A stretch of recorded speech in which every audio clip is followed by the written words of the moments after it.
How's it going? It's going well. Yeah, you busy? Yeah, well, I'm trying to get my life organized before I head off to Costa Rica with my good friend, Dr. Paul Sutter. Yeah, no, that's Spend next week. A week. We leave on Saturday. Yeah. So very soon.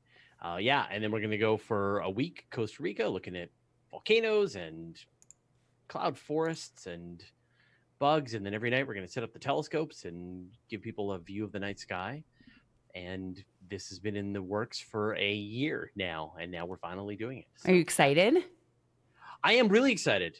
It's kind of tough with these sorts of things. Like when you actually are there, you just have the best time. But there's so much preparation work and so much like trying to get your whole life organized before you leave that I tend not to think too much about the next adventure that I'm going to be doing because I'm just so busy trying to because I still have to run my business at the same time. And make sure that all of the writers and stuff have work to do and so on. So, but if people want to be a part of this, like I think like they've got like one more day if they want to put down the reservation for our All-Stars party, which is going to be in June. So yeah, it's too late to join me in Costa Rica, but if you want to come with us, and hang out in the deserts of Southern California in June with me and Sky and Paul and Dr. Pamela Gay and John Michael Gaudier, go to astrotours.co/allstars-Fraser. No, -Skylias. It would be so great. And they even dropped the price on it, but today is the last day that people can sign up for it, right? Yeah. Today's the last day. So we need to know if you're going to come by today, tomorrow. Yeah. Assume today. I think it's the end of the month because we need to let the venue know how many people are going to be showing up and make sure they know how many resources. So right. Yeah, we should totally look at Yellowstone. That was one of the ones that Pamela proposed that we try and do Yellowstone, which would be amazing. Yeah, that would be, and it's really close to me too. So so what's happening? What questions do people have? What do people want to talk about? Well, we were just looking at the Universe Today Twitter parts, and we saw that you tweeted out about far out. Far out. 140 astronomical units. Yeah, that's insane. Yeah. So far out was 120 astronomical units, and now far out is 140. But it's just another little ice blob out in the outer solar system. Mm-hmm. But it's the most distant object that's been discovered in the solar system, which is pretty great. Yeah. And they're still working on Planet X too. I mean, there's been a lot of articles popping up about that. Have you seen those recently? Sorry, about the which? About Planet X. Oh, yeah. So the someone is blooping at me. I'm going to turn this off. All right. Mike Brown and Konstantin Batygin, who are the predictors of Planet 9, have done a bunch of surveys and have gathered more evidence to be able to support this theory that there is a large object out in the outer solar system that is continuing to influence the objects that are out there. And at some point, as soon as the right technology shows up, I think they think it's about 5 to 10 times the size of Earth. Yeah. So it's going to be a big, it's definitely a planet. It's going to be big out there. And it's just a matter of time until they find it. Have you heard if they're leaning more towards it being a gaseous planet or more of a terrestrial? I've heard that it's more in the like terrestrial side of things, mm-hmm. but like ice, like it's going to be big and cold and more solid than a gas giant. But anything with that amount of mass is going to have a lot of stored heat inside of it. So, I mean, like some cross between Europa and Earth and Neptune. Right. Big, cold, and dark. Yeah, it's big, really far cold, away. And dark. Yeah, it's going to be really far out there. And Wulani says, how much longer till we change the naming system so that we don't get far out? Well, I think this is I'm sure this is the joke, right? Because the discoverers found Far Out. Mm-hmm. And then they found this new one and they said, well, we're just going to call it Far Far Out. And like until the IAU steps in and stops us and renames the stuff, then they're just going to be silly. Yeah. And I think that's their prerogative. You find a new object in the outer solar system, you get to come up with a silly name for it. Like Eris, the planet, the dwarf planet that was discovered out beyond the orbit of Pluto. Do you know what the original nickname for Eris was by Mike Brown? No. It was Xena, and its moon was Gabrielle, which I think is awesome. Yeah. So they had suggested it, and instead, the IAU went with Eris and is it now? I forget the name of it. Sort of like Desponia or Dystopia. Dystopia. I feel like that sounds familiar. It's not dystopia, but it's something like that. I'll get its name in a second. Dysnomia. Yeah. Yeah. So the whenever these planet or Kuiper Belt object discoverers find stuff, right? They don't get to name them. They can provide provisional suggested names, and then the International Astronomical Union can decide if they want to adopt it or if they want to come up with their own name for it. Right. While asteroids, the discoverer does get to name them, and then they get ratified by the IAU, which is, how you get some of the ridiculously named asteroids like Fraser Cain. Yeah, there's some great names, but yeah, you do have an asteroid named after you. Yeah. So you can, if someone wants to, if there's any asteroid hunters out there, you can name one after Sky. It'd be perfectly appropriate. Great. Yeah. Pamela's still waiting for her asteroid. So I'm going to be a potato. I'm going to be a potato name. Yeah, exactly. Or take it upon yourself to use your vast programming skills to go through some of the really cool all-sky surveys that are being made available to the public now. Find your own name. Don't wait for someone else to name an asteroid after you. Find your own. They're in there. Yeah, just with all that free time. I just maybe just like do that live. Why don't you just like code live on your channel, and it will both be a programming tutorial and a hunt for an asteroid. Oh, no. I'd never do that on Twitch. Really? No. You don't want anybody to watch you program? No, programming is like already something that I really enjoyed doing by myself. Like I would never, like space is something I can share, but I would never. No. Nope. I used to use Twitch, and I would write live, and so people could watch me write. Right. Which would be like so boring, but Yeah.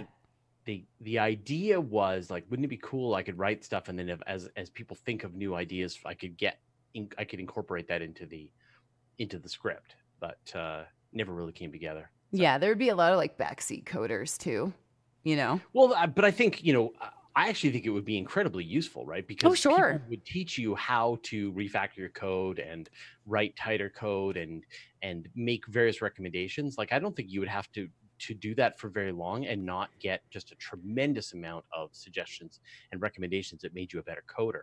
It's just really raw, right? Because you're just like putting yourself like this is the way your mind thinks, and people are going to be single comment and line of code that you make. So you're going to have like just a bulletproof ego to be able to withstand it.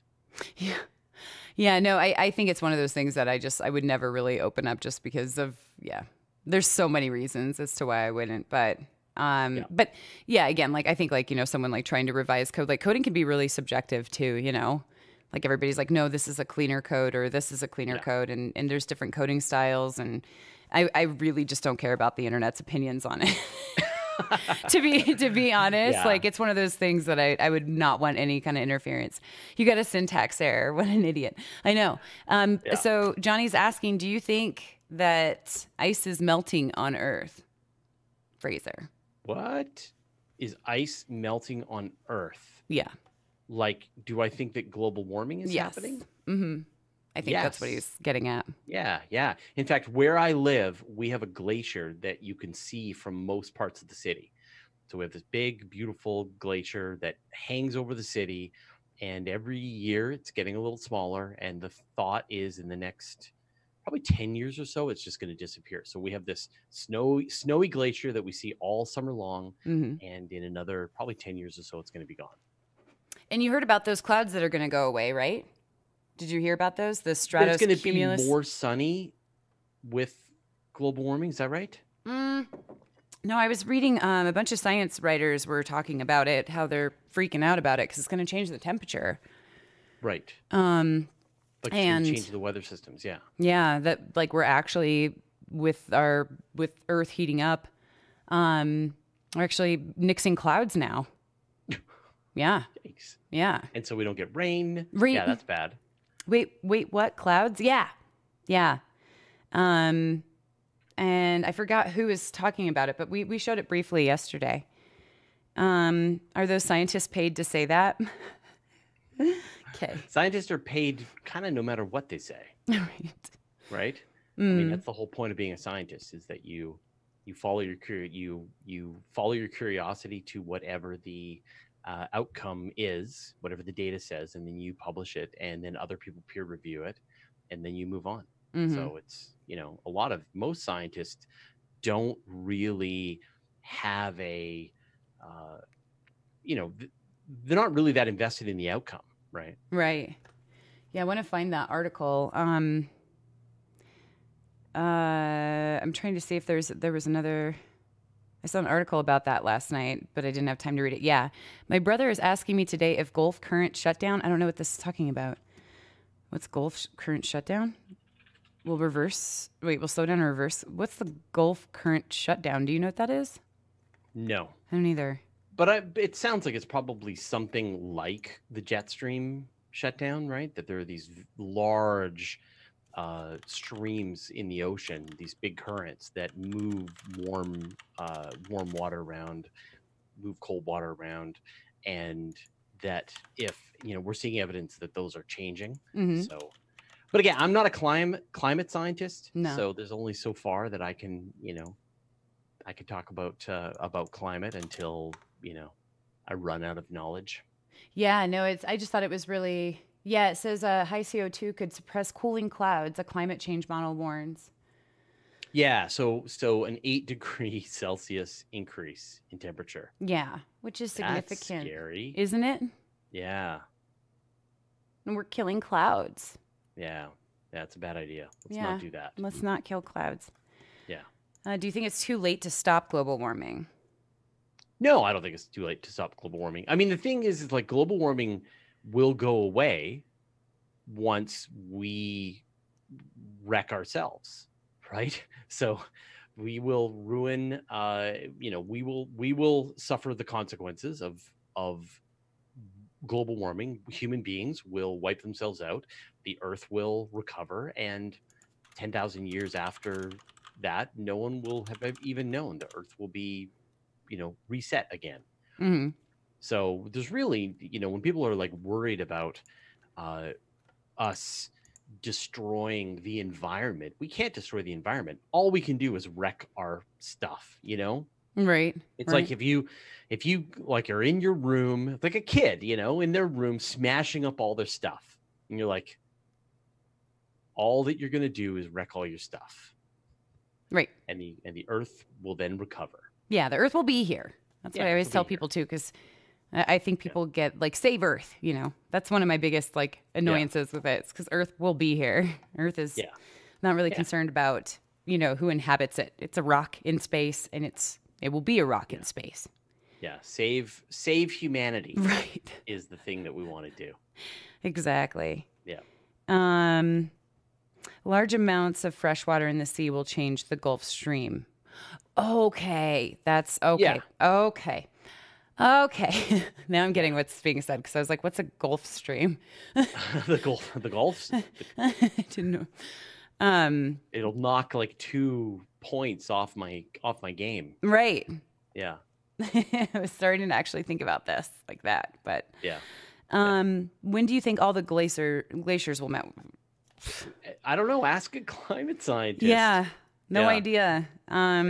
But it's been happening for some time. So there's been significant breakoffs, but I mean, Yeah. I don't think either of us have any kind of Yeah, I definitive or mean, I think even I remember reading a story one time that if all the if all the ice, the trapped ice in Antarctica melts, you'll end up with sea levels that are about 200 feet higher.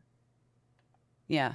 So, um, but yeah, I mean, it's like on the one hand you have all the scary possibilities, but then on the other hand you have all these really exciting technologies that are coming along. Things like electric cars. Like Mhm. now, like I bought an electric car. I love it. It's the Yeah. best, right? Yeah. Anyone who thinks there's like no good reason to buy an electric car is a crazy person. Like you Yeah, just no, come that's home, what you I plug in want. your car, and then your car, and you never go to a gas station again. And it costs you, like, it cost me $1.80 to fill my tank, Yeah.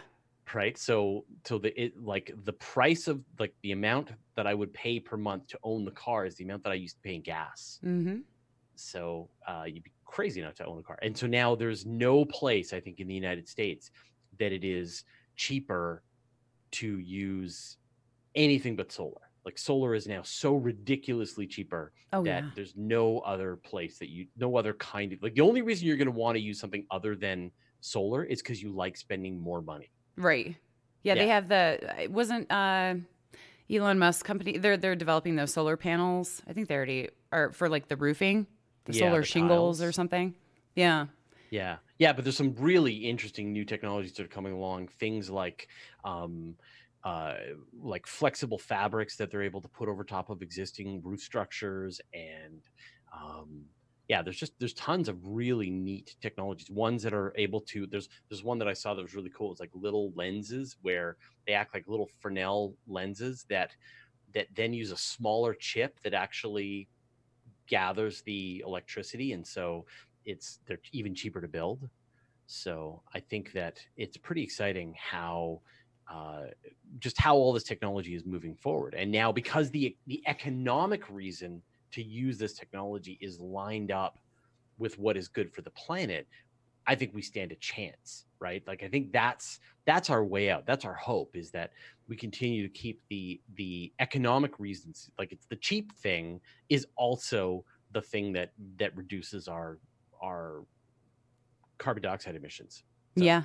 so that's why I've kind of never been more hopeful about the direction that this is all going. Yeah, absolutely. I agree with that.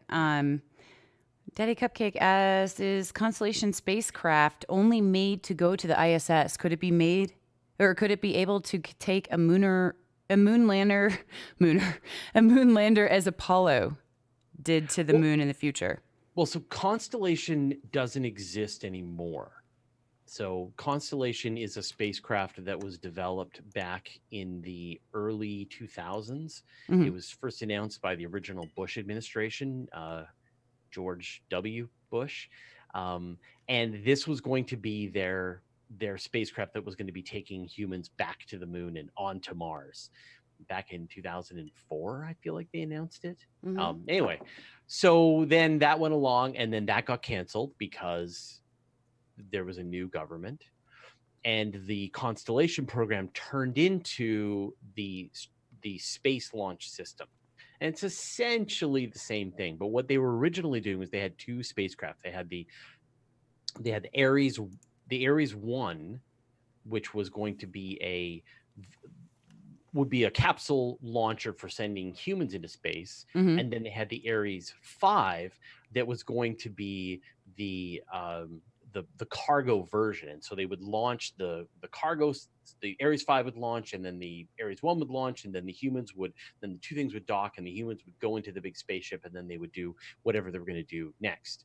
And so that got canceled, but the teams that were working on that then moved into the space launch system. And so the space launch system is this idea that you're kind of repurposing technology from the space shuttle. So if you look at the space launch system, you can see, it has this center stack very similar to like a, I don't know, like a Saturn V rocket, but then it's got these two solid rocket boosters similar to what the space shuttle used to have.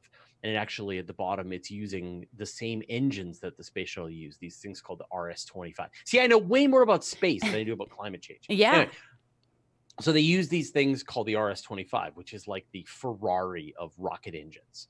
And so the space launch system, like the key with the space launch system is it is this compromise where you had this workforce from the space shuttle who, when they, the space shuttle was suffered two disasters.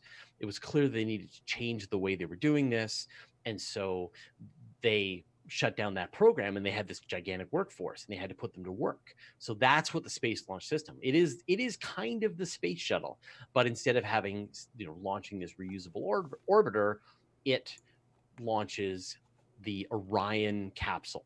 And so my guess is you're talking about the Orion capsule, which is the human rated capsule that is going to sit on top of the space launch system, and it's going to be able to take humans out beyond low Earth orbit to the moon, to going around the moon and ferrying people to the new lunar gateway, which is the new space station that NASA is in the process of building. When do they think that will be completed? The gateway. When will the gateway be completed? Mm-hmm. Oh, in the late 2020s. Okay. Yeah. So I think, but it's not going to take the same number of launches. Like the International Space Station took dozens of launches. I think 70, almost 80 launches to build. Things gigantic and heavy. The bulk of the lunar gateway is probably going to be like 6 modules. So it'll be like six launches to carry the big chunks of the lunar gateway. And then it will serve as this outpost that is it's not going to be orbiting the moon, but it's going to be what's called a cislunar orbit. So it's going to orbit near the moon. It's going to be moon-esque. And so then humans will transfer from Earth to the lunar gateway. They'll spend time on the lunar gateway. And then sort of the new plan that NASA is putting together is that people will then leave from the lunar gateway, land on the surface of the moon, explore, take off from the surface of the moon, and come back to the lunar gateway. So it's going to serve as this gateway to the moon. Yeah. And that is the plan. So when you sort of imagine all the technologies, there will probably be multiple technologies that will take you to the lunar gateway. And then there will be multiple technologies to take you from the lunar gateway down to the surface of the moon and back. And that is the process that NASA is in right now, as they are gathering up all of their the suppliers are getting contracts, etc. And then at the same time, you're going to have the International Space Station, and you're going to have these, the Crew Dragon, which is going to be launching Saturday as a test flight. And then you've got the Boeing Starliner, which is going to be test launching in a couple of months. And those are going to be the two ways to get up to the International Space Station. But they're not designed for deep space. Mm-hmm. Right.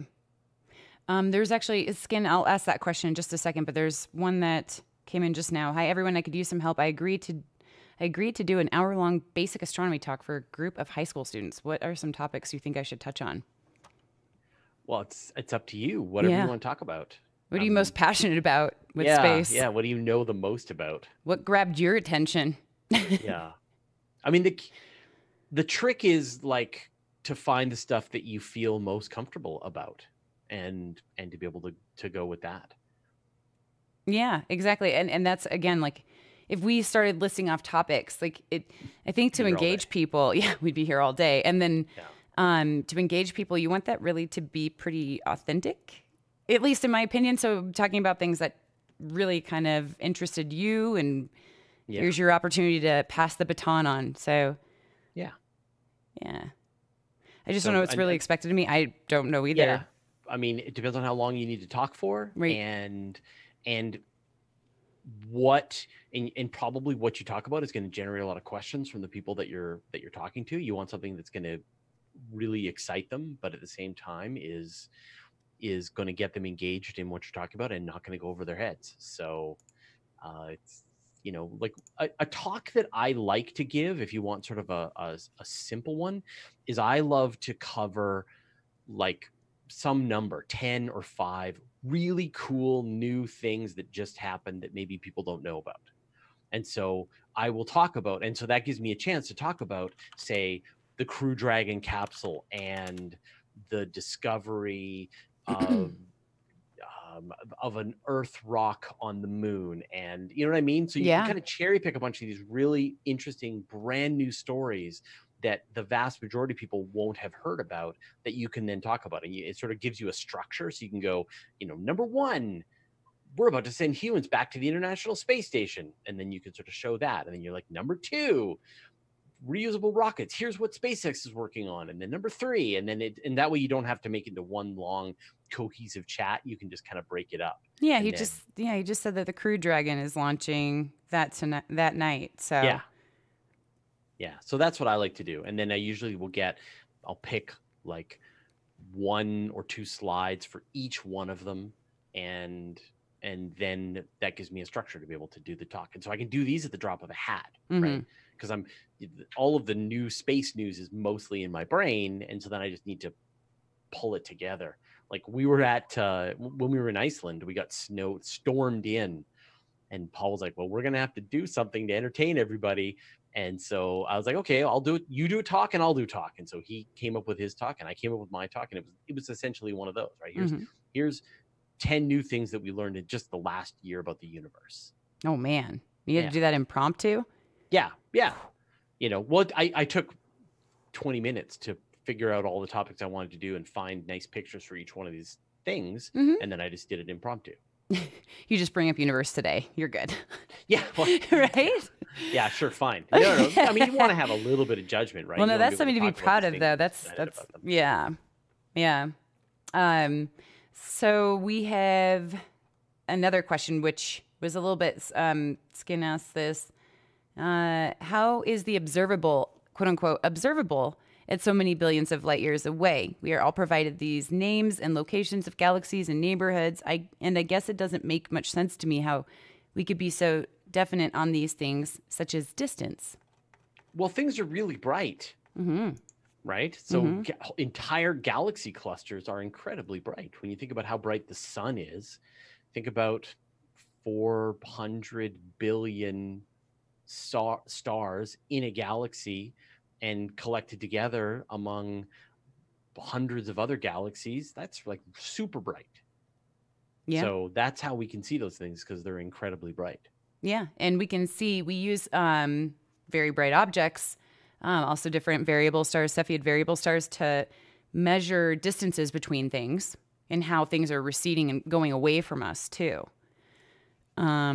That's what Hubble did. Yeah, I mean, like, how do we figure out how far away things are? That's a whole other conversation. But just like how we can see these things, even though we know that they're really far away, it's just that they put out so much light. Like the quasars, some of the brightest things that we see they're putting out more. Just a tiny little point of light is putting out more light than our entire galaxy.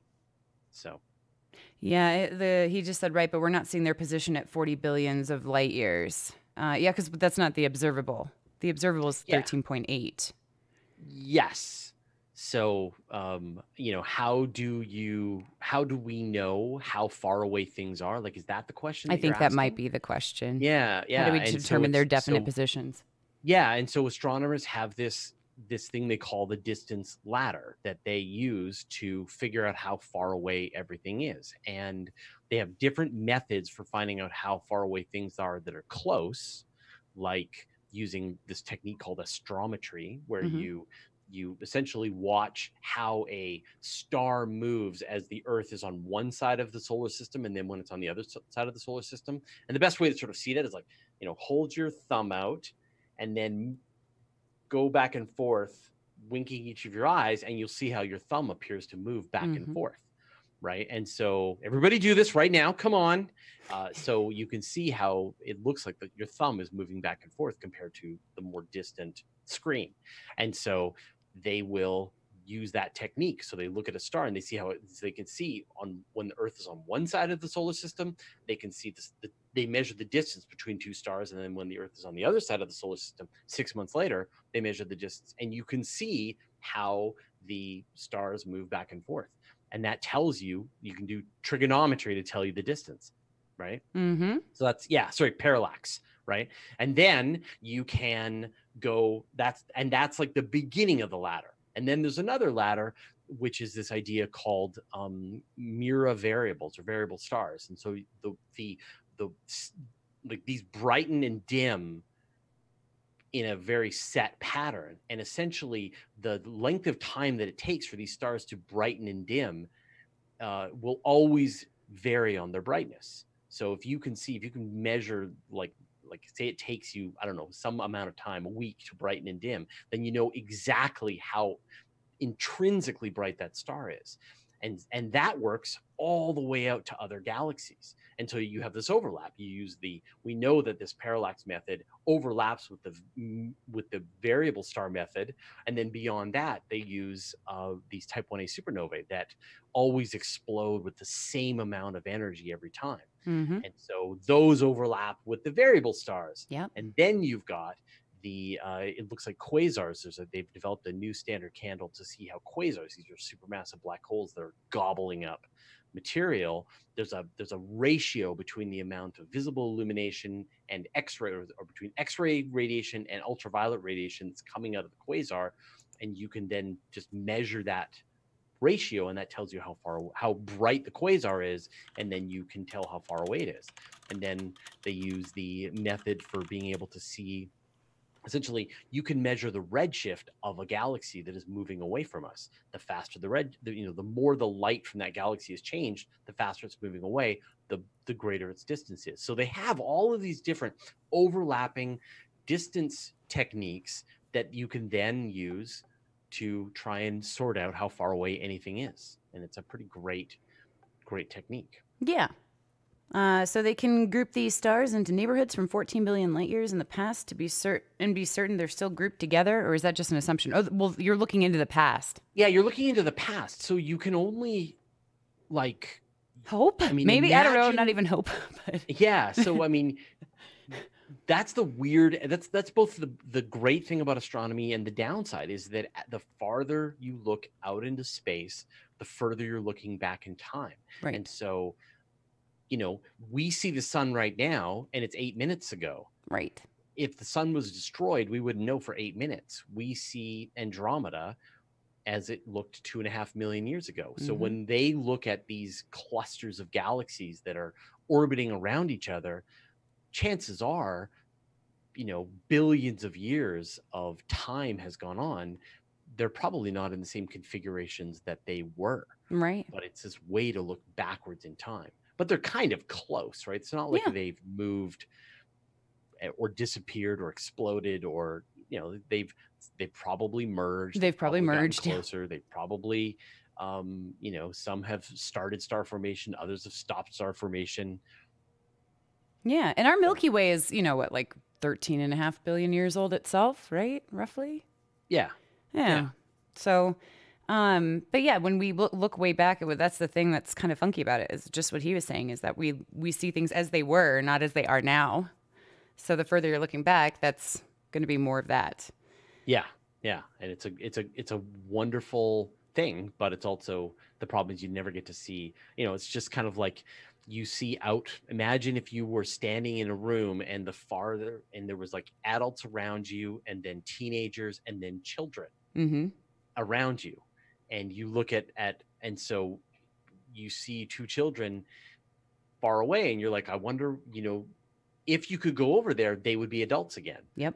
And you're wondering in your mind, like, I wonder what kind of life they lead, and are they still okay, and where do they go to school? And you don't know the answers to those questions, but you know that something has happened because you can see them out there. And you have to assume, right, that we're not special. This is the assumption that astronomers make, is that we're not special where we are. We are, that what we see is a representation of what you would see if you went to any other place in the universe.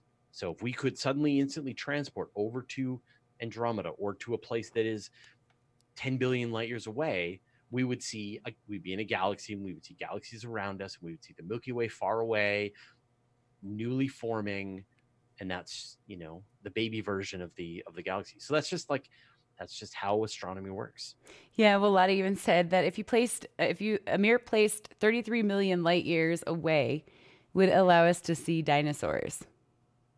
Yeah, yeah, it would have to be a really, really strong mirror, and you'd have a really good telescope. But yeah, you could, you could look into the mirror and you would see the dinosaurs. You'd see how the Earth looked 30. So I guess, did the math. So 65 million, 65 million years. yeah, Yeah. 66 million years ago. Yeah, you would see what wiped out the dinosaurs. But of Mhm. course, like the number of photons that you would be able to get at 66 million light years round trip distance would be tough. Mm-hmm. Yep. Um, yes, I agree, Sir Fraser. But is everything Whoa. you're a sir? You've got knighted. Yeah, But I've been is knighted. I am Canadian. We can get knighted. but is every direction considered the past from our viewpoint? Yeah. Yeah. Well, everything, I mean, wherever you look all the time, everything is the past. Mm-hmm. So even right now, as you look at this screen, you are not seeing this screen as it exists right now. You're seeing it as it looked a couple of nanoseconds ago. Yeah. Yeah. There are delays like that. Yeah. And then just the farther away you look at the moon, you're seeing the moon a second ago. You look at the sun, you're looking at the sun 8 minutes ago. You look at Andromeda, you're seeing it 2.5 million years ago. Look at the cosmic microwave background, and you're seeing it as it looked 13.8 billion years ago. Mm-hmm. And yet, if you could go to where the cosmic microwave background radiation is, you would see it would look like a galaxy, and it would look like right now, and you would see out in all directions the cosmic microwave background from the universe, 13, including Earth. You would see Earth's position at the very beginning of the universe, and it wouldn't look like the Earth. It would just look like the beginning of the universe. Mm-hmm. So, yeah, yeah. The sun is eight light minutes away. Mm-hmm. yeah. And hi, Fraser. Yesterday, I watched Isaac Arthur's new video featuring you. Me. You talked to, in the last 20 years, we have found over 10,000 planets, some with the habitable zone. Is there a reason we don't find more planets with Earth-like atmospheres, or is Earth just really unique? We actually haven't found a lot of Earths. Right. So the problem right now is that finding planets around other stars, we're at the very beginning of this technology. I mean, we have found 3,000 confirmed planets and probably another 7,000 unconfirmed planets, but the vast majority of them are the easiest planets to find, and those are going to be either monster planets that are going around stars, and so they're blocking a lot of the light as they pass in front, or they're yanking the planets back and forth with their gravity, or planets around very small stars like red dwarfs. And so we haven't found very many, they found some Earth-sized planets going around red dwarf stars, but still at the very limits of the technology right now, nobody has found that holy grail, the Earth-sized planet in the habitable zone of a sun-like star. And even just the number of planets that big is very low. So it's just again, imagine you were, I don't know, you were 10,000 feet up and you're looking down at a forest and you would just see trees. And you're like, well, where are all the little plants? And you're like, well, get closer. Let's wait till we can get a chance to see them up closer. So right now, we're just seeing the big, easy to find stuff. And then over time, as the next generations of big telescopes come out, we're going to find those smaller and smaller planets, and the more Earth-like ones around more of the sun-like stars. TESS is a great example of this. Yes. The TESS telescope, it's going to find about 13,000 planets over its lifetime, is the thinking. And about 40 of those should be, 30 of them, Earth-sized worlds going around a sun-like star. So hang tough. The next generation of planet finders are coming along. Yeah, and there's I mean, even with James Webb, we were just talking about that right before. Somebody was, asking what is it meant to do?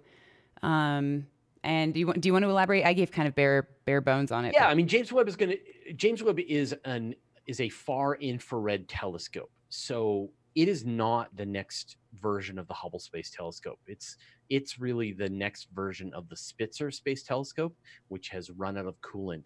And so it's designed to look for things that are just above the temperature of absolute zero.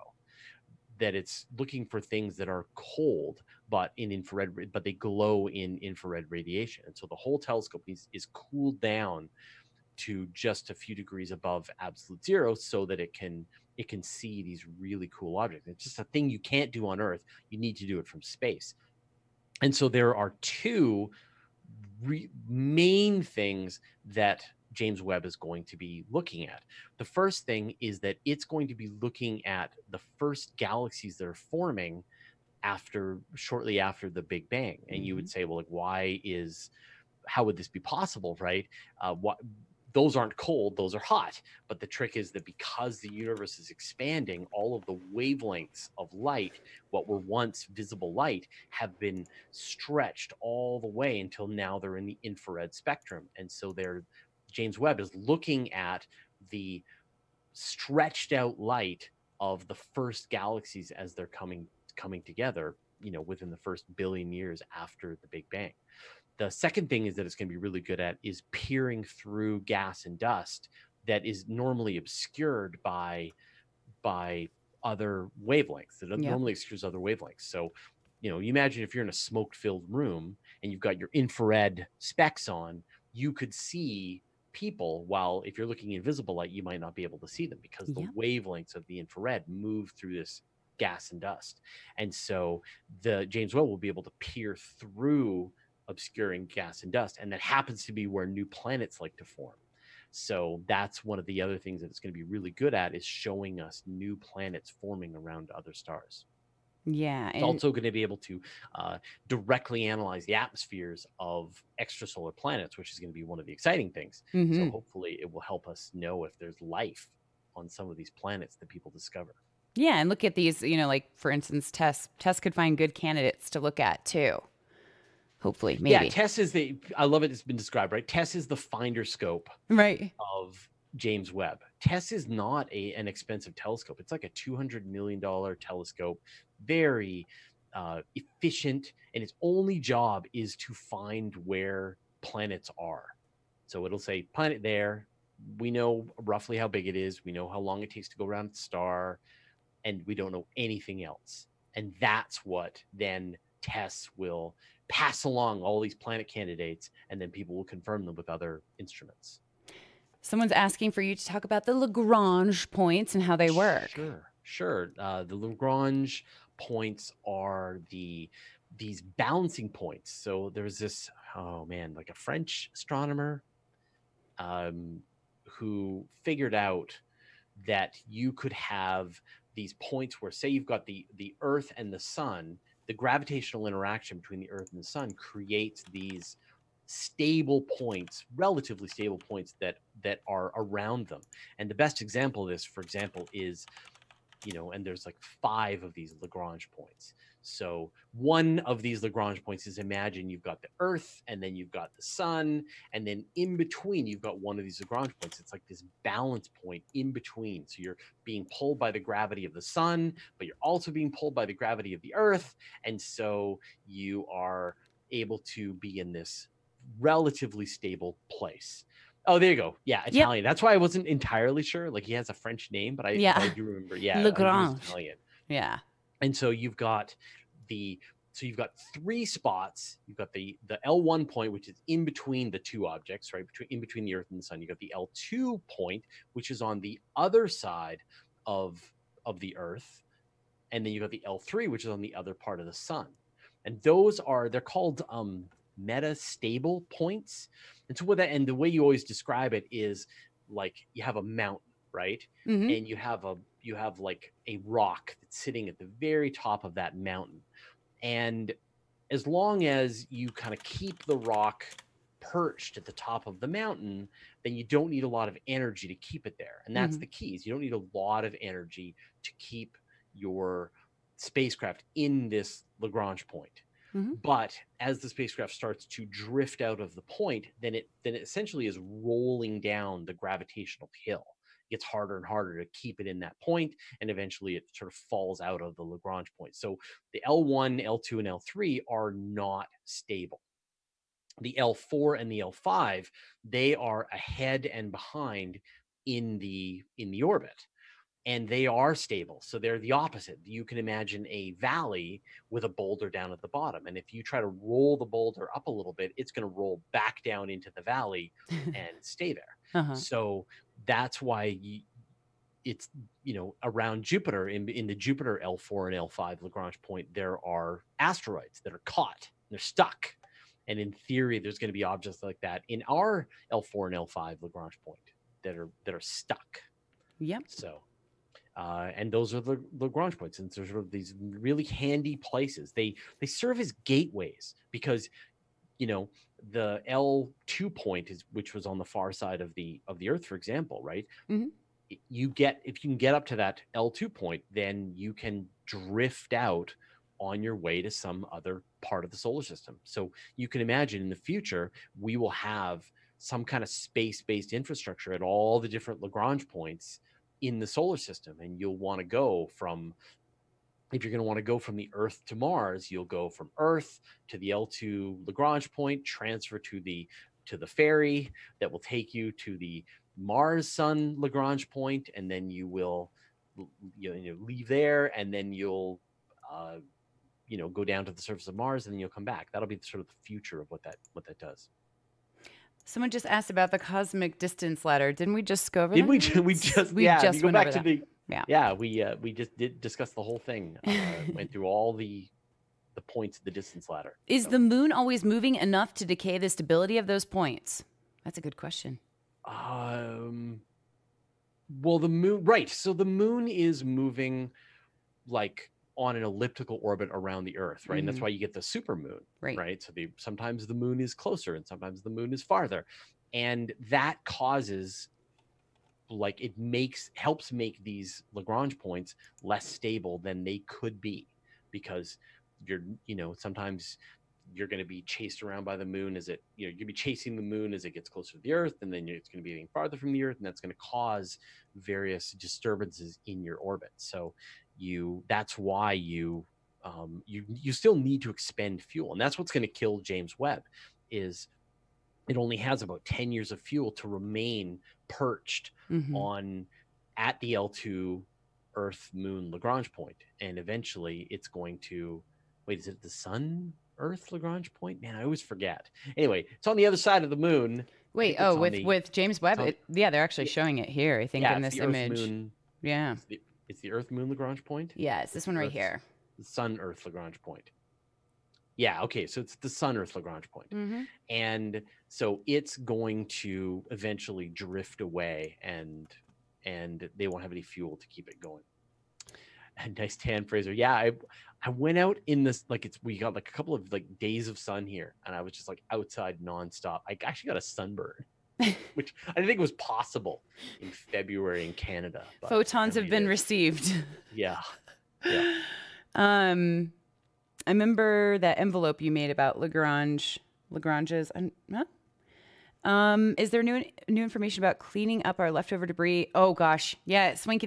We were talking about that briefly. Like how much space trash we are creating. Do we have any plans for cleaning up our space trash? Well, one cool thing is a British satellite just tested the third of its methods to try to remove space junk. So they've got a prototype satellite that's up there, and it's already tried using a net, and I think it's already tried using some kind of I think it shot it. Yeah, JAXA. So the new one is it used a harpoon and harpooned a chunk of space junk, and now is going to grab onto it and then drag it down to so the plan is you'll send this little spacecraft up, it'll fire off a harpoon, it'll jab into a piece of space junk, and then it'll inflate a bouncy castle around it, which will then slow its orbit and cause the whole thing to re-enter. But when you think about this, right, like you've got to launch an entirely new satellite that's got to match orbits with a chunk of garbage and then it's got to inflate a bouncy castle and then drag it back down for every one of the pieces of junk that are out there. Like, we've got a big problem in our hands. Mm-hmm. Does space junk make our atmosphere colder by blocking the sunlight? No, you wouldn't like, even though there is a lot of junk up there, Mm-hmm. space is really big, Right. so I wouldn't be too worried about that. And if anything, right now we could use a little sunlight blocking. Yeah, exactly. Yeah. 10 years is a long time, but will we be able to refuel it? Yeah, that's the thing. Like, we don't have any plans to do anything. It has to go there and stay there. Yeah, so no, there are no plans to refuel James Webb, but they did put a docking ring on it. So in case there's like some kind of long shot, we're 10 years in and someone goes, "Oh man, James Webb is working great. Let's design a spacecraft to go out, clamp onto the docking ring and actually be able to help refuel it." So I think we can, don't say never, because it does have a docking ring on it, but don't feel hopeful, because everybody's saying no. Mm-hmm. That's going to be an $8.6 billion spacecraft that's just going to drift away off into space. Can you also ask about the probability and efficiency of a space elevator design? Sure. Yeah. So a space elevator is this great idea that you right, that if you think about orbits, that the International Space Station is traveling at, say, 28,000 kilometers per hour as it goes around the Earth. But the farther you get from the Earth, the slower your orbital velocity needs to be. And there is a place you can get to called geosynchronous orbit, where your orbital velocity compared to the Earth is essentially zero. You are hovering over a spot on the Earth. And so if you could just go on an elevator from the low point to the high point, you could just step off into space and drift away from the Earth. Wouldn't that be a great way to no longer need rockets to get off of planet Earth? The problem, of course, is that you would need to be able to build and have some kind of tether capable of withstanding the loads that would take. And right now, we don't really know of any materials that can provably handle that kind of load. In theory, carbon nanotubes might be able to do it, but even that is going to be at the very limits of what we can do. The space elevators actually work a lot nicer on the moon, but I don't think that space elevators are that big of a priority for a couple of reasons, right? One is that we're seeing reusable rockets, like what's coming down the pike with SpaceX and their Starship, where the thing brings in its rocket fuel directly from the atmosphere, refuels itself, launches. Both parts are completely reused, lands again, and gets reused again. And in fact, the launch cost, if you can bring down the launch cost, it will be in line with what a space elevator can do. So you're getting to a point where you don't need to build this gigantic infrastructure when these reusable rockets will actually be cost effective with a space elevator, which is kind of amazing. Mm-hmm. The second thing is that as we build more space infrastructure, we're not going to need to launch things from planet Earth, right? Why launch water when there's water in space? Why launch metal when there's metal in space? Why launch anything? At a certain point, the only thing that we're going to want to launch from Earth is meat, us. And that's it. You're going to have gigantic gardens in space. You're going to have solar collectors in space. You're going to have robots that are harvesting materials from space and building them into new gardens and orbital space stations and all this kind of stuff. And so the only thing, and you're probably not going to want to bring any of that stuff back down to Earth.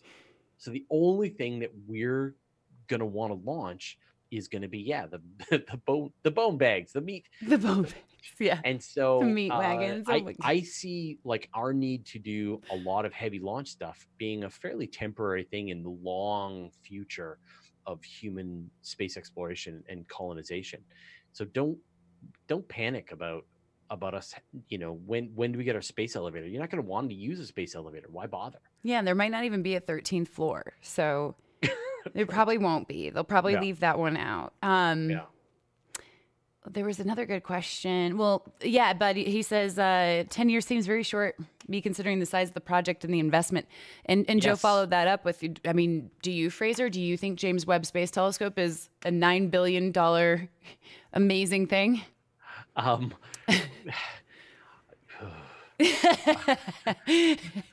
I mean, the thing is like on the one hand, James Webb is a incredibly specific telescope designed to answer incredibly specific questions about the formation of the first galaxies and the formations of planets going around other stars and the atmospheres of other worlds and some other things that it's going to do. It is this sniper rifle of science question answering, unlike Hubble Space Telescope, which is more of a shotgun, right? It has everything from near infrared through the visible light spectrum to ultraviolet, designed to see all of this different stuff. And so James Webb is going to come back with the answer, right? You've only got 10 years. Make sure you ask the right questions. It's going to come back with the answers that you need. And then it's going to be gone. Well, you can see Hubble is just going and going and going. I think at this point, if you asked a lot of astronomers and said, would you like more Hubbles, which is already oversubscribed right now, or would you like James Webb? Most would say that they would like, except for the people who want that specific answer answered, question answered. They want James Webb, but most astronomers just want more Hubble, more time with Hubble. So I think that here we are with James Webb about to launch, we hope in 2021, going to give us the answers to some of the most fundamental questions that we have about the formation of the universe and the formation of planetary systems, right? It's like the beginning at the largest scales and a scale that's most relevant to us. We're going to get those answers, but at the same time, at what price, at what cost? Right. The cost is you don't get all those other telescopes that could launch. Right. So, and yeah, but that's exactly what you were kind of saying, is like maybe if the money hadn't gone to James Webb, maybe it could have been thrown into others. It's hard to say for sure. And if James Webb hadn't gone from $3 billion like it was supposed to cost to $9 billion, right? then maybe you could have other things. Yeah. But here we are, right? This is and I mean, this is what you get when you take an ambitious leap forward in trying to solve a problem. And so James Webb, in order to make a telescope that could take this, that could shoot these sniper bullets at these big scientific questions, they had to invent entirely new technologies to be able to do it. And that always comes with a risk. And so you always have to decide, right? Are you going to do the safe bet, or are you going to do something that is experimental and new? Yeah, Joe said you can buy 3 football teams with that money. Yeah. What would you rather have, right? James Webb or 3 football teams? One last question, because I do know you have another interview lined up right after. Yeah, I got to run in like 3 minutes. Yeah, so we'll do one last one that was kind of just out of left field and pretty good question. How far into the mantle of Mars would you need to go in order to start melting rock at a rate efficient enough to initiate convection? It's like you want to restart Mars's magnetic field. I don't know. But if you, smash it with an asteroid, the problem is that Mars is just too small. Yeah. Right? Like it just has so little mass that anything you do to try to improve Mars isn't going to last. You could deliver a beautiful Earth-like atmosphere all around Mars, and within a few million years, the sun will have blown away your entire atmosphere. Thanks for playing. So, so the problem is that Mars sucks. Yeah. And like, if your plan is to try to restart its magnetic field to try and get its dynamo going again, it's just going to cool down again. Right? It's just too small. So, Mars is the worst. Yeah. Earth is the best. Earth is pretty nice. People know that why do you want to go to Mars? Stay on Earth. I know. It's great. Yeah. Well, I'm going to let you go and get to that. Thank you so much. And I know next week you're going to be in Costa Rica, so enjoy yourself. Yep. I will. Yeah. And I'm sure Paul and I will record some question shows. Yeah. So please do. So and we'll see you all in about 2 weeks. Sounds good. Have a good one. All right. Thanks, everybody. All right. See you Bye, later. Fraser.